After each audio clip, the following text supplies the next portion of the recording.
Buenos días, hermanos. Bienvenidos aquí a la Iglesia Bautista La Gracia. El 30 de mayo ya se acabó el mes 5. Mañana 31 ya estuvo. Próximo domingo, si Dios nos da vida, hay elecciones.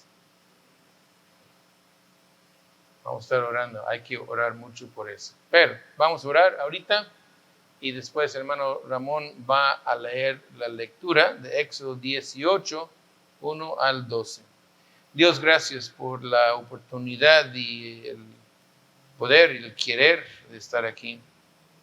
Señor, gracias que tenemos tu palabra y que podemos examinar lo que dice y podemos aprender de ti y seguirte mejor. Bendice, Señor, el rato que estamos aquí. Ayúdame a predicar, enseñar y hablar correctamente el español. En tu nombre se lo pedimos. Amén. Bueno, hermano, Éxodo 18, 1 al 12.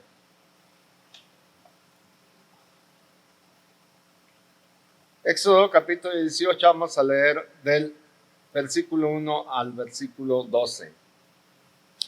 Oyó Jetro, sacerdote de Madián, suegro de Moisés, todas las cosas que Dios había hecho con Moisés y con Israel su pueblo, y como Jehová había sacado a Israel de Egipto. Y tomó Jetro, suegro de Moisés, a Séfora, la mujer de Moisés, después que él la envió. Y sus dos hijos, el uno se llamaba Gersón, porque dijo, forastero he sido en tierra ajena. Y el otro se llamaba Eliezer, porque dijo, el Dios de mi padre me ayudó y me libró de la espada de Faraón. Y Jetro, suegro de Moisés, con los hijos y la mujer de éste, vino a Moisés en el desierto, donde estaban acampados junto al monte de Dios. Y dijo a Moisés, yo tu suegro, Jetro, vengo a ti con tu mujer y sus dos hijos con ella. Y Moisés salió a recibir a su suegro y se inclinó y lo besó, y se preguntaron el uno al otro cómo estaban, y vinieron a la tienda.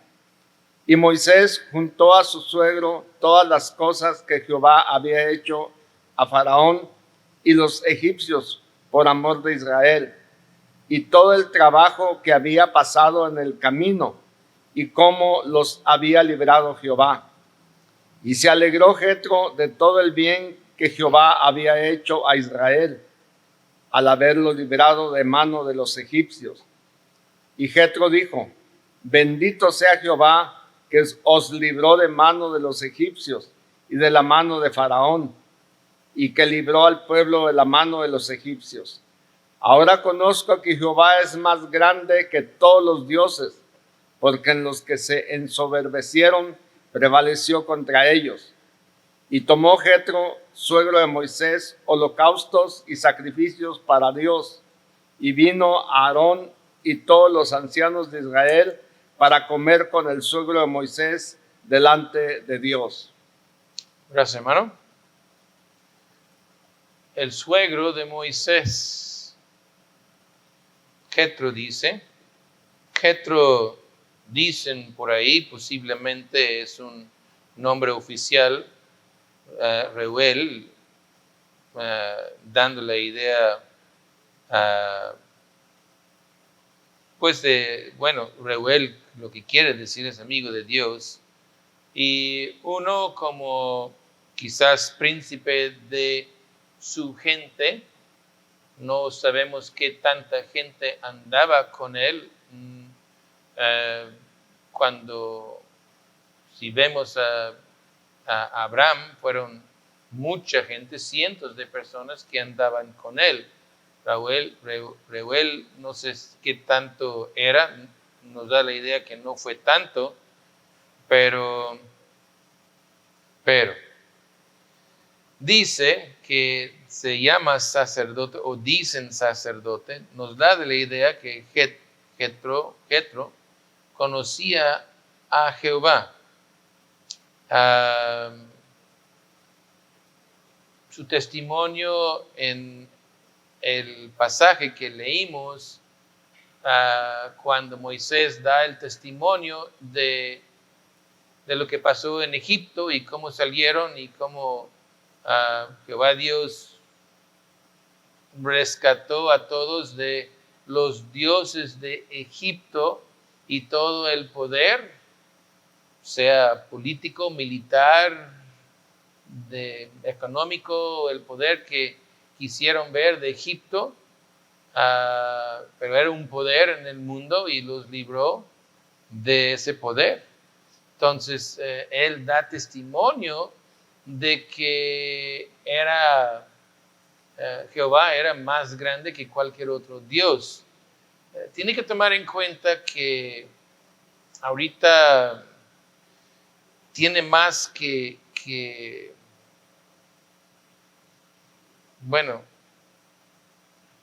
tiene más que 400 años desde Abraham anduvo ahí, porque los judíos estuvieron en Egipto más que 400 años.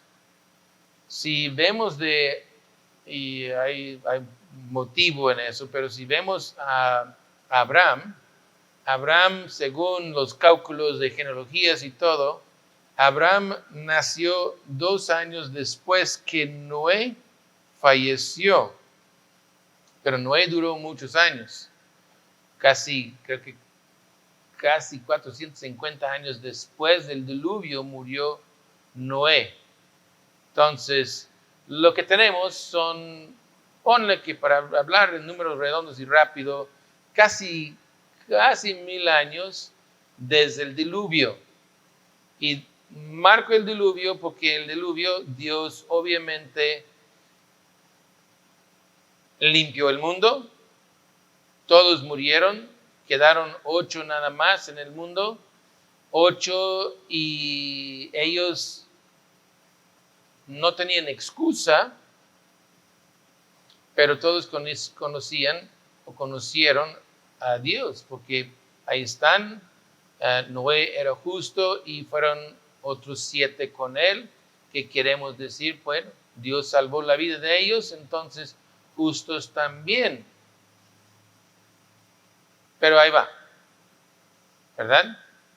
Y ahí van naciendo hijos, y ya son 1000 años, y ya tenemos Egipto, que es un pueblo ya grande, ya tenemos muchos pueblos, y casi cada pueblo tenía su Dios. Ya se apartaron, ya se alejaron de Noé, ya les enfadaron escuchar la historia de Noé, como ya los viejos, ¿verdad? Y empiezan a contar las historias y cuentan las mismas historias, ¿verdad? Hasta que ya los jóvenes, ya el viejo empieza con la cosa y la historia, y los jóvenes antes terminan la historia porque quieren decir ya es la 5ª vez, ya sabemos. Y a lo mejor ya dijeron de Noé, pues ya sabemos, entonces ya nos vamos. Pero el problema es que se enfadaron de la historia del diluvio y el porqué del diluvio. Porque Noé y sus hijos supieron el porqué, porque vivieron en aquel lado del diluvio, vieron la maldad del mundo, pero ya se apartaron de eso, ya se están apartando de Dios y ya son 1000 años. Entonces, ¿qué idea tenía Reuel de Dios? Mucha influencia de todos los pueblos alrededor, y todos los pueblos tenían su Dios.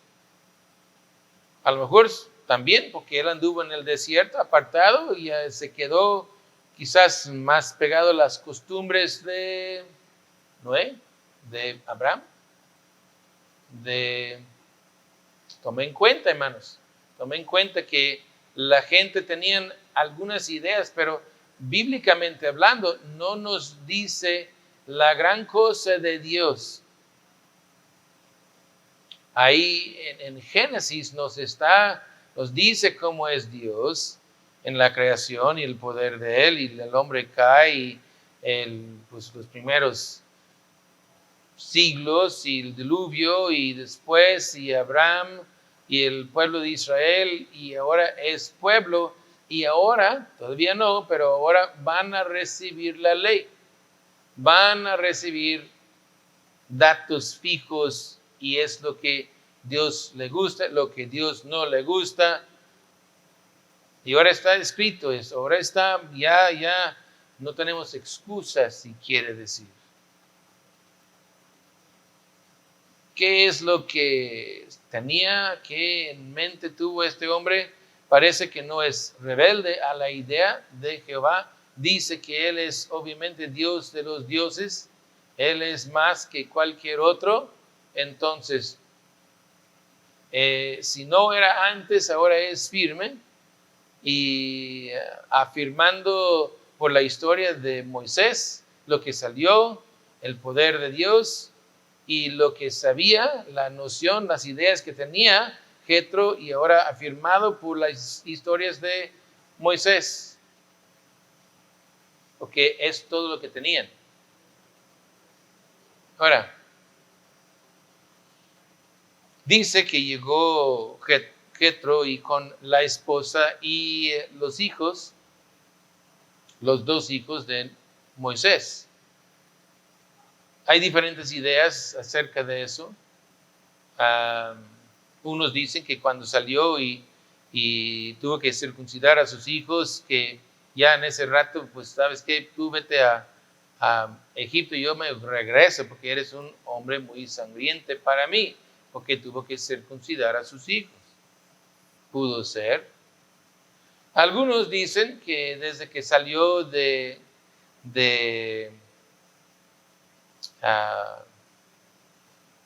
Egipto y todo, pues mandó a su esposa e hijos con Jetro. Ay, pues vaya a ver a tus papás, mientras yo ando peleando con esos judíos. Digo, hay diferentes historias, ninguno es, podemos decir, eso fue.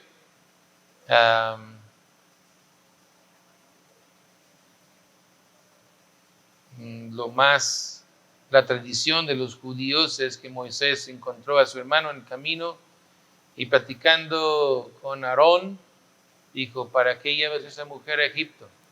Mándala a su casa, y cuando ya salimos de Egipto, ya victorioso y toda la cosa, porque si te acompaño ahorita, pues va a haber, pues somos esclavos, ¿qué le va a dar? ¿Qué vida le va a dar ahí en Egipto? Ahorita con su suegro está mejor, son libres, están en el desierto, tienen sus chivos, sus borregos, sus cosas aquí, la vida es mejor acá que en Egipto con nosotros como esclavos. Esa es la costumbre de los judíos. ¿Cuál es? No sabemos, pero sí sabemos que trajo su esposa y hijos otra vez a Moisés. Ahora, quiero ver alguna cosa aquí, porque esta idea que Jetro era sacerdote, quiero ver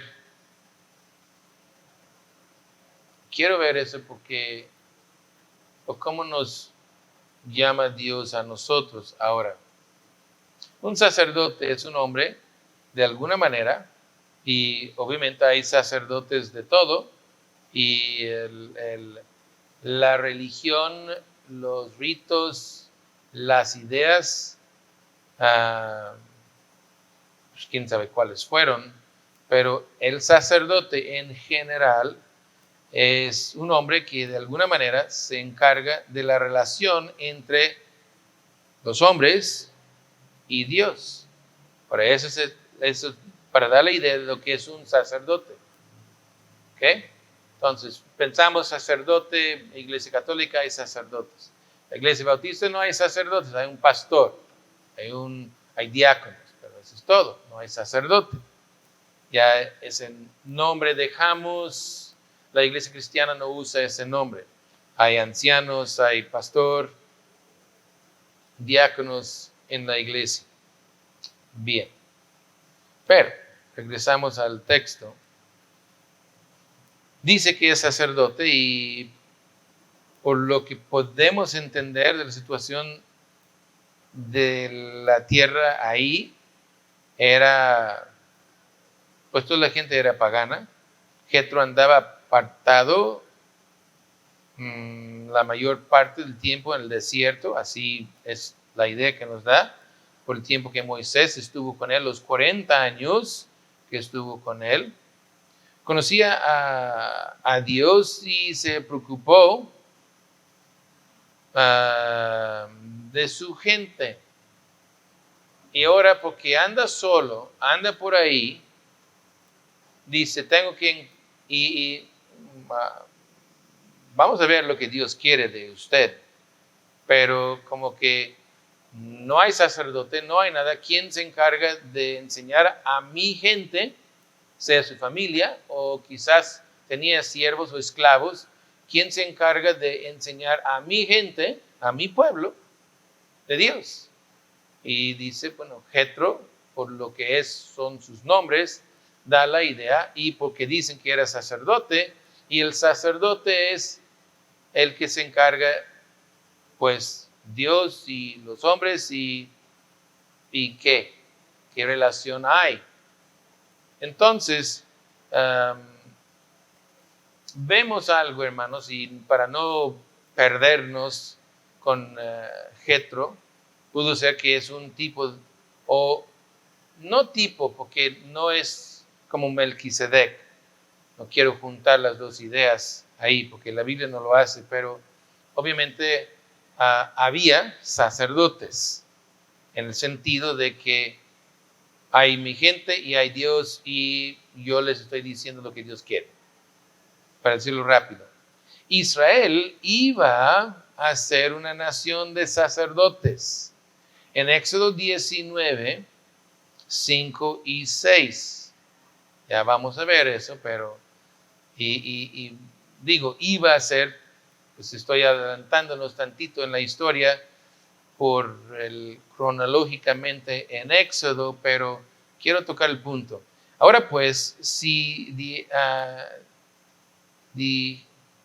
dijeres oído, sí, a mi voz, si ponga atención, y guardares mi pacto, vosotros seréis mi especial tesoro sobre todos los pueblos, porque mía es toda la tierra, y vosotros me seréis un reino de sacerdotes y gente santa.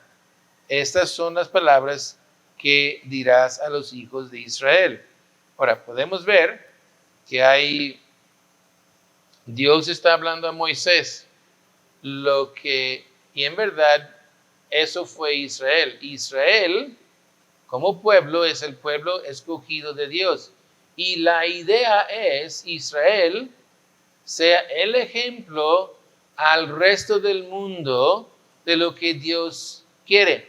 Es mi gente, y a través de mi gente me descubro el mundo, para que trato con esta gente y todos ellos como sacerdotes. Pero podemos ver, hermanos, más adelante, y muy poco más adelante, en capítulo 20, dice, todo el pueblo, verso 18, todo el pueblo observaba el estruendo y los relámpagos y el sonido de la bocina y el monte que humeaba, y viéndolo el pueblo temblaron y se pusieron de lejos y dijeron a Moisés, habla tú con nosotros y nosotros oiremos, pero no habla Dios con nosotros para que no muramos.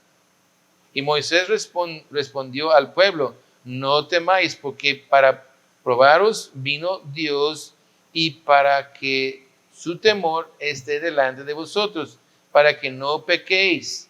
Entonces el pueblo estuvo de lejos, y Moisés se acercó a la oscuridad en la cual estaba Dios.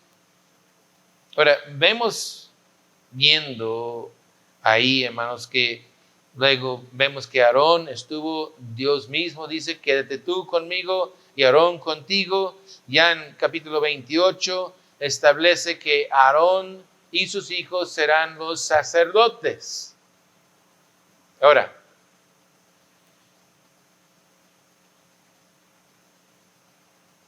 es el ejemplo. Es lo que Dios dijo. Mi pueblo será un pueblo de sacerdotes, gente santa. En capítulo 20, cuando Moisés habla, y vamos a retocar eso, pero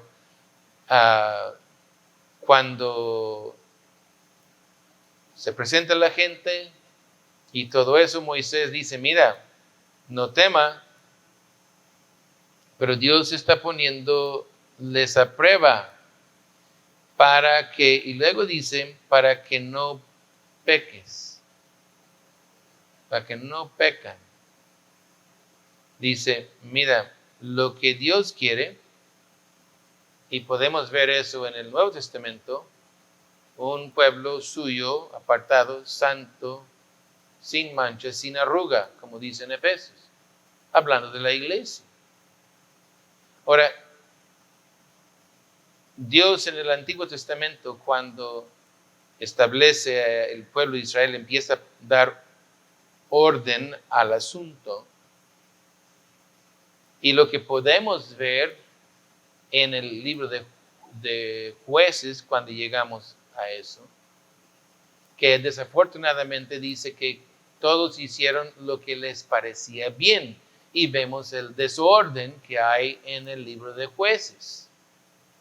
Pero realmente lo que debe de ser, ya desarrollando todo en el libro de Jueces, los levitas deberían de haber estudiado la Escritura y deberían de estar en el pueblo, en diferentes lugares, enseñando al pueblo de Israel para que no todos hacen lo que les parece bien, sino que cada quien en su pueblo, lejos del tabernáculo, que a fin, ya después de años, llegó a Jerusalén, fue el lugar, pero había levitas, y el levita debe de enseñar la palabra de tal manera de que en verdad el pueblo de Israel, cada uno, no en forma de culto en el tabernáculo o de holocaustos, pero en cuanto a Dios y su gente, cada uno debe de ser un sacerdote. Y si dejamos el ejemplo de lo que debe de ser Israel, y de vez en cuando vimos que era, pero siempre era una sube baja, vemos, hermanos, en Apocalipsis 1:6 dice, y nos hizo reyes y sacerdotes para Dios, su Padre. A Él sea gloria e imperio por los siglos de los siglos. Amén. Leí eso porque dice que nos hizo a nosotros reyes y sacerdotes. Si hay alguna duda por Apocalipsis, busca en 1 de Pedro 2:5. Vosotros también, como piedras vivas, sed edificados como casa espiritual y sacerdocio santo para ofrecer sacrificios espirituales aceptables a Dios por medio de Jesucristo. Ahora hay un problema hoy en día y muchos han agarrado la idea judía y quieren mezclar la idea judía con la iglesia. ¿Okay? Eso es algo, siempre hay ese grupo. Pero no es lo que Dios pide. No es que agarramos costumbres de los judíos, sino que seamos santos y el sacrificio que ofrecemos es algo espiritual y es que cada uno en su casa, que sea, y esa es la lucha que tenemos en la iglesia, que los padres no son tales sacerdotes en su casa, no como el sacerdote, así que queriendo hacer holocaustos ahí en la casa, o la idea de sacerdote de la iglesia católica, o alguna cosa en un sentido de cargo, yo soy sacerdote, que traigo el oficio, o no sé, pero que llevan la responsabilidad de su gente delante de Dios. De tal manera que en la casa hay algo espiritual ahí, hay una reunión familiar, la familia nada más, pero la familia, que hay la lectura bíblica, que hay pues conversaciones acerca de las cosas de Dios, que canta un himno en lugar de nomás feliz cumpleaños, ¿verdad? Pero que hay alguna plática, que hay alguna idea espiritual en la casa, no solo cuando viene aquí a la iglesia. Ese es el problema que la iglesia tiene, hermanos. Yo creo que siempre ha tenido cuando la iglesia, bueno, aún así, cuando se congregaban en las casas, y siempre, hermanos, no es una cosa de aquellos ayeres, hermanos. Nos congregábamos en nuestra casa. No sé si se acuerdan algunos de ustedes, pero hicimos reuniones en nuestra casa. Ahí en Cerro de Ortega estuvimos en una casa, en Madrid estuvimos en una casa. No es algo raro. Ahora que hay un edificio en cada lugar, bueno, sí. Pero cada cosa que nos hace la vida cómoda, hay que tener cuidado. Yo espero que todos son muy cómodos y espero que todos tienen hasta clima en su casa y no tienen que sufrir con el calor y que tiene todo bonito ahí. Espero que trae un carrazo y toda la cosa. ¡Qué bueno!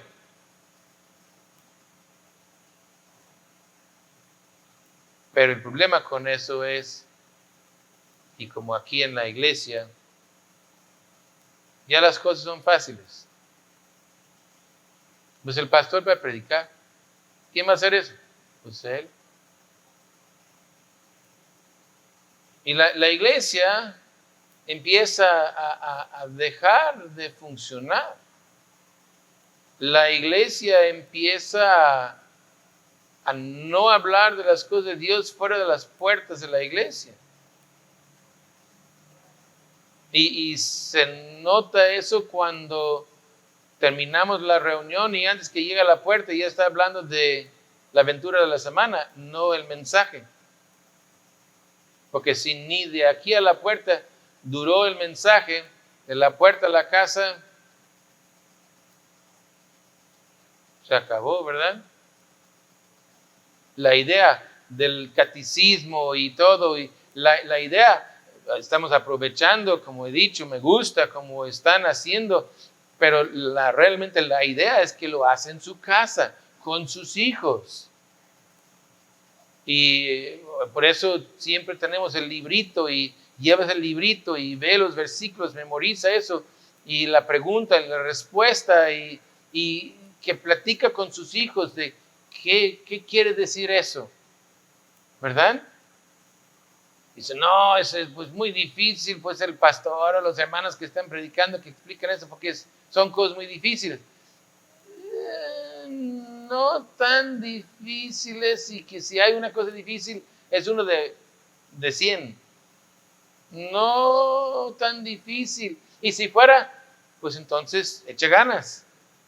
Hay que buscar la manera, hay que escudriñar la escritura, hay que tratar de entender si es algo que Dios dijo, mejor que estudio y a ver si puedo entender lo que está dicho ahí.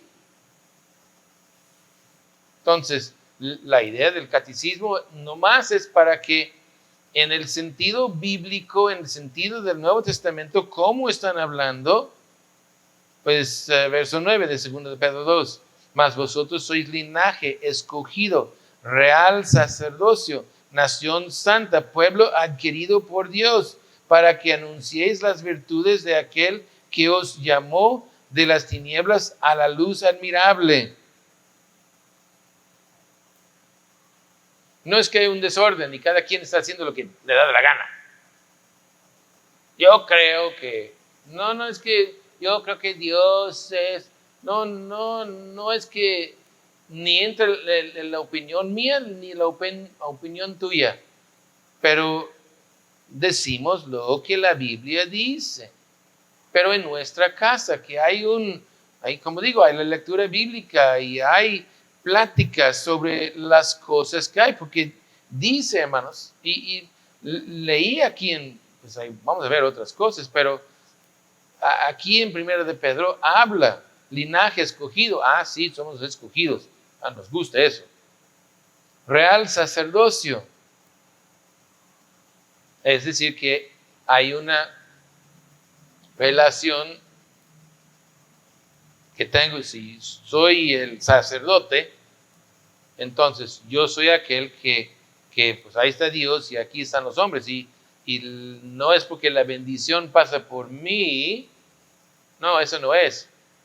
Pero la idea es que a través del sacerdote, en ese sentido, en el contexto, da entendimiento de la escritura y de lo que Dios quiere. Esa es la idea del sacerdote. ¿Okay? Que el pastor debe de cuidar a las ovejas.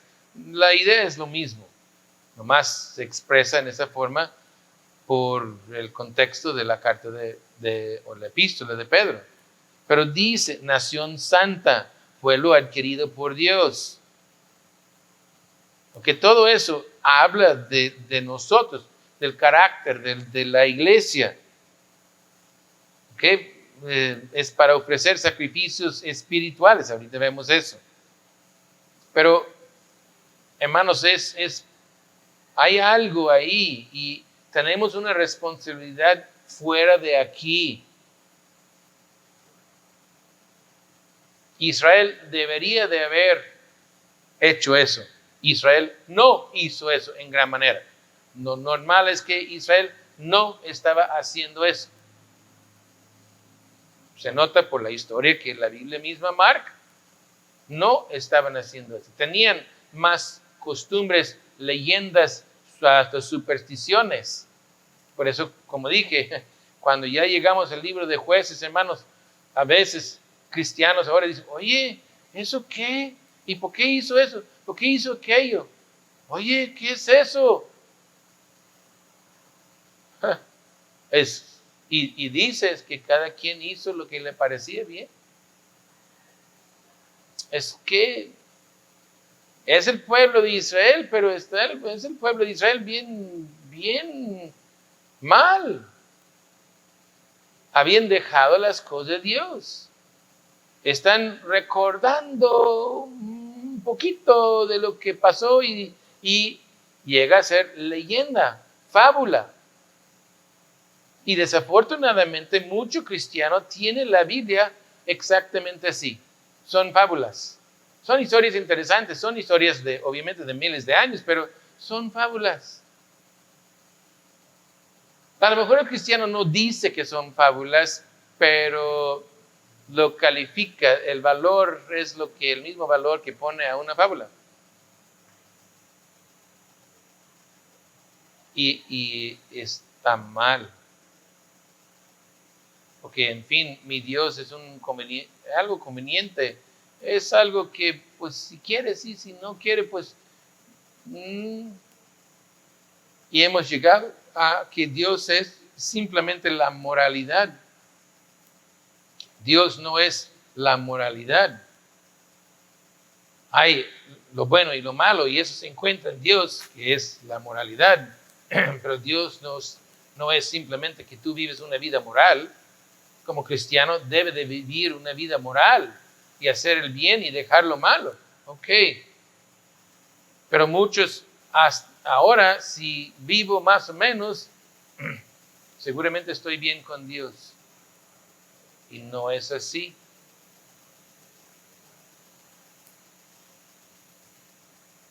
Tenemos la responsabilidad de varón. En mi casa tengo la responsabilidad de los míos, de mis hijos, de mi esposa y de cualquier persona que está en mi casa. Y les animo, varones, y algunas hermanas que no tienen esposo en la casa, le animo, hermanos, no falta que nos visita familiares. Y pues sí, pues si no he visto el tío, el primo, la tía, los abuelos, no sé quién llegó de familia en mucho tiempo, me da mucho gusto verles y cómo está, y qué tal, y ese y el otro, y hasta platicamos hasta quién sabe qué hora en la noche o madrugada, porque estamos queriendo alcanzar toda la historia de los años que no la hemos visto. Pero lo que debemos hacer, porque cuando estamos nosotros en nuestra casa nada más, tenemos cierto orden. Vamos a hacer eso y luego vamos a leer la Biblia. O vamos a orar o vamos a leer la Biblia y hacer preguntas como el catecismo o alguna cosa. Y cada día hago eso. Pero cuando llega el primo, ya dejo de ser cristiano delante del primo. Porque no va a dar pena. Pues me conoce. Debe de saber que eres cristiano. ¿Verdad? Y porque sabe que es cristiano, porque es milagro que usted saca la Biblia y dice, la costumbre de esta casa es, leemos la Biblia y le invitamos a sentarse aquí en la sala, en el comedor o donde que estén y voy a leer este capítulo de la Biblia. Estamos en el libro y empieza a leer la Biblia usted. A los tíos, primos, no, a mí no me importa quién llegó, está ahora en mi casa. Y yo no voy a cambiar las cosas de mi casa porque llegaste tú. Ahora está en una casa cristiana. Y para que vea lo que es una casa cristiana. Hermanos, esa es la idea de ser sacerdote ahí. ¿Ok? Ok, sí, con los míos es yo y mi esposa, pero si alguien más entra, pues sabes que también vamos a leer la Biblia, aunque tú estás. Vamos a leer la Biblia. ¿Ok? Porque siempre hacemos eso. Para que vea lo que es una familia cristiana. Para que vea la distinción, la diferencia, la ventaja de ser cristiano. Hermanos, temo que muchas veces cuando llega el famoso tío, ni a la iglesia viene porque fuimos a la playa. El tío quiso ir a la playa. Mejor dice, pues vaya a la playa, pero nosotros vamos a la iglesia. Pues que el tío debe tener cierta vergüenza. No el cristiano. ¿Qué es eso? Hermanos, tiene que tener ese valor. Yo soy cristiano. Yo soy el sacerdote.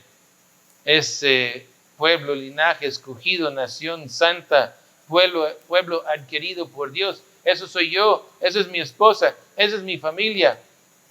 Y tú entraste aquí donde estoy yo. Esa es mi casa. ¿Sabe quién manda aquí en mi casa? ¿Qué creen? ¿Quién manda en la casa tuya? Si en verdad es tu casa, tú mandas, ¿verdad? Entonces, ¿qué? Yo soy cristiano, esta casa es cristiana, las cosas que hacemos aquí, hacemos porque somos cristianos, y todos los que entren aquí van a hacer lo mismo. Si no, pues ahí está la calle, hay un hotel por ahí, o no sé dónde quieres quedar, pero aquí hacemos eso. Y usted no va a cambiar lo que estoy haciendo yo. Ni voy a la playa contigo. No, pero solo tengo un fin de semana. Y usted va a la iglesia todos los días. Sí, es cierto. Voy a la iglesia todos los días. ¿Y voy a ir? ¿Voy a ir? Ahora. ¿Sabe qué, hermanos? En julio creo, julio voy a una conferencia y voy a ver los hijos. ¿Y sabes qué? Cuando estoy allá, yo voy a la iglesia. ¿Sí? Entre semana, pues el día que tiene la reunión, miércoles probablemente, pero puede ser jueves, ¿verdad? Miércoles voy a la iglesia, el domingo voy a la iglesia. A lo mejor no predico en la conferencia, sí predico, pero a lo mejor voy a otra iglesia y no predico, pero voy a la iglesia. Estoy en mis vacaciones.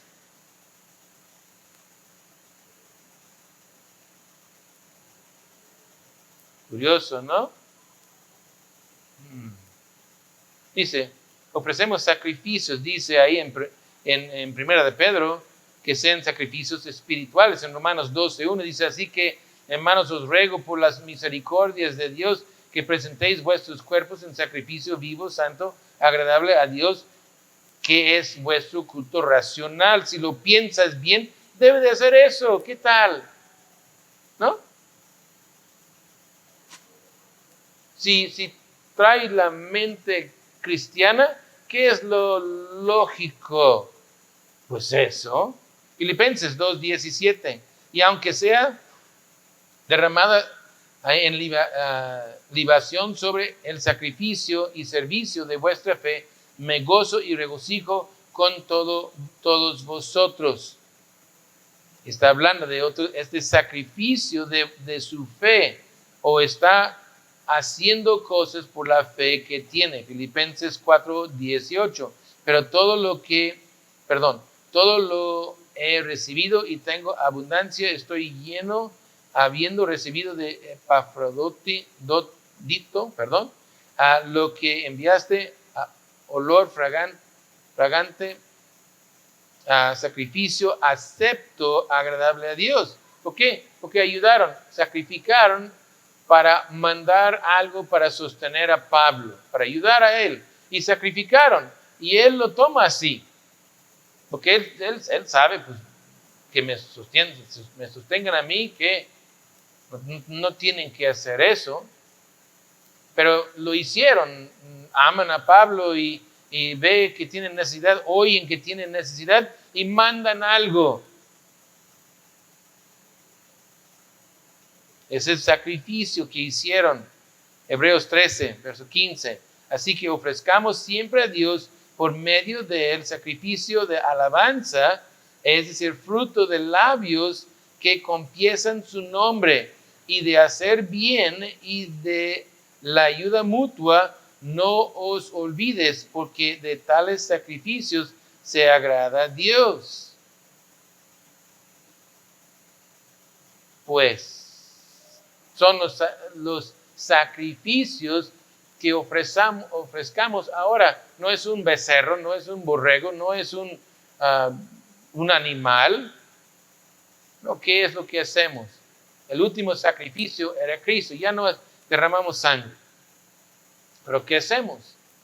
Entregamos nuestras vidas a Cristo.